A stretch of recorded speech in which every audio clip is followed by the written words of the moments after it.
તો જૂનાગઢ માંગરોળ શક્તિ વાવાઝોડાની અસર જોવા મળી રહી છે। દરિયામાં ભારે કરંટ જોવા મળી રહ્યો છે। 8 થી 10 ફૂટ જેટલા ઊંચા મોજા ઉછળ્યા અને નાની હોડીઓમાં ભારે નુકસાન થઈ રહ્યું છે। જ્યારે માંગરોળ બંદર પર 2500 જેટલી મોટી બોટો છે, પરંતુ આ બોટો રાખવા માટે જગ્યાનો અભાવ હોવાથી દરિયામાં એન્કર પર રખાઈ છે।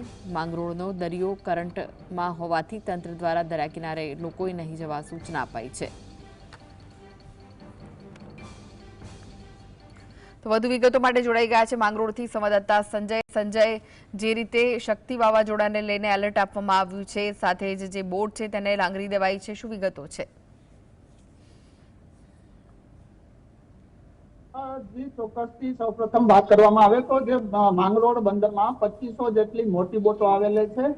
જે હાલ જેટીની જગ્યા ટૂંકી હોવાના કારણે જેટીની અંદર જે બોટો છે તે સમાવેશ થઈ શકે તેવી પોઝિશન નથી, જેથી કરીને માંગરોળ દરિયામાં એન્કર ઉપર બોટોને લાંગરવામાં આવી છે। ખાસ કરીને જો વાત કરવામાં આવે તો જે શક્તિ વાવાઝોડું છે તેમની તીવ્રતાને લઈને હાલ જે દરિયો છે જેમાં મોટા મોટા મોજા ઉછળી રહ્યા છે, જેને લઈને બોટોની અંદર ક્યાંય ને ક્યાંય ભટકાઈ અંદરો અંદર ભટકાઈ અને ક્યાંય ને ક્યાંય નુકસાન થતું હોય છે। ત્યારે ખાસ કરીને વાત કરવામાં આવે તો જે હાલ જે પરિસ્થિતિ છે તેમનો સામનો કરવા માટે તંત્ર દ્વારા જે હજુ પણ જો દરિયો માં તીવ્રતા વધી શકે તો જી આભાર સંજય, માહિતી આપવા માટે।